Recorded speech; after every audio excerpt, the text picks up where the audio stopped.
2022 Kia Sorento plug-in hybrid. Is it a good plug-in hybrid SUV to buy? That's what we're going to find out. Welcome to Car Help Corner, where we help you, the consumer, master the process of car buying and car ownership. If you were in the market for a 3-row mid-sized SUV that happened to be a plug-in hybrid, you really didn't have many options to consider outside of a few luxury brands. Well, Kia is changing that with the Sorento, which for the 2022 model year is now going to be available as a hybrid and plug-in hybrid with all-wheel drive. The question though is it worth it to consider the Sorento over other plug-in hybrid SUVs, like say the Toyota RAV4 Prime, Hyundai Santa Fe, and Mitsubishi Outlander plug-in hybrid? Well, make sure to stick around to the end of the video because that's what we're going to find out. The Sorento was completely redesigned for the 2021 model year and was initially only available with a pair of gas engines. You could get either a base, naturally aspirated 2.5-liter 4-cylinder engine with around 190 horsepower, or on the higher trims, a 2.5 turbo engine that makes close to 280 horsepower.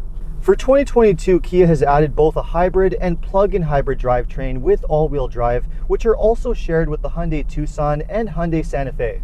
When it comes to the electrified drivetrains, the hybrid makes 228 horsepower and 258 pound-feet of torque, and the plug-in hybrid makes a little bit more power than that, 261 horsepower and the same 258 pound-feet of torque. That puts the hybrid and plug-in hybrid right in between the two gas engines in terms of power, and it definitely feels like the plug-in hybrid has more than enough performance for an SUV like this. The power feels very similar to the V6 engines that you get in some mid-sized SUVs, and aside from having a pretty low towing capacity, there's not much else to complain about. Not only do you get a good amount of power with the plug-in hybrid, but you get amazing efficiency as well. When fully charged, the Sorento plug-in hybrid can travel up to 32 miles or 50 kilometers on pure electric range. Not quite as good as the electric range that you get on some other plug-in hybrid SUVs, like say the Toyota RAV4 Prime, but definitely pretty decent. And once that electric range is used up, you get an additional 400 to 450 miles or 700 kilometers in the regular hybrid mode. With the gas engine running in hybrid mode, the Sorento can get anywhere from 30 to 35 miles per gallon, or around 7.5 to 8.5 liters per 100 kilometers. That's a lot more fuel efficient than the fuel economy of the regular gas models, which can only get around 20 to 27 miles per gallon, or anywhere from 9 to 14 liters per 100 kilometers.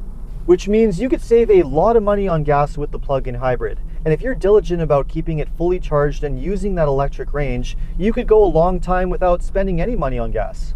The performance and efficiency of this hybrid system are great. The only thing I'm not too sure about is that, unlike say a Toyota, which has a time-tested and well-proven hybrid drivetrain for long-term reliability, the hybrid system in the Sorento is unproven and fairly complicated too. The Sorento's hybrid drivetrain uses a 1.6-liter turbocharged 4-cylinder engine, and turbo engines, being more complicated, can often be more problematic long-term than a comparable naturally aspirated engine like you get on a Toyota or Honda hybrid system.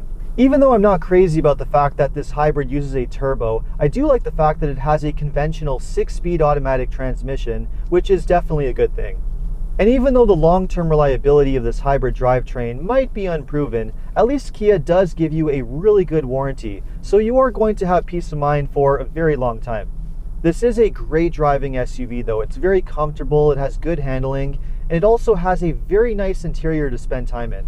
Kia is a leader when it comes to technology, and the tech that you get inside of this Sorento is really impressive. For one thing, we've got a great looking 10.25-inch touchscreen infotainment system that not only has great looking graphics, Apple CarPlay, Android Auto, but also has a very logical and clear menu structure, so it's not that difficult to use. We've also got a 12-inch full digital gauge cluster with great looking graphics that's also fully customizable and gives you all kinds of great information. We've also got a blind spot camera system in the gauge cluster, which is really handy to use, along with a highway driving assist feature that gives you true semi-autonomous driving capability on the highway. Other great tech includes a full color head-up display, a super large panoramic sunroof, and the back seats are not deprived of features either. All 3 rows of seats can get USB ports for charging devices, and in the second row captain's chairs, you can get heated seats and window privacy shades too. The second row has plenty of room for adults to sit comfortably, and accessing the third row seats is very easy too, but there's not a lot of room back there for adults, so it's definitely best suited for kids. There's also not much room in the cargo area with the third row seat up, so this is definitely going to be the type of SUV where you're going to keep that third row folded for extra cargo room and only bring them up when you need the passenger space.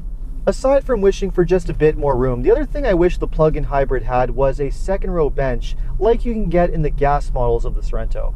With the captain's chairs, the Sorento is only a 6-seater, so it's not as practical as the gas versions of the Sorento with the bench that can fit up to 7 passengers.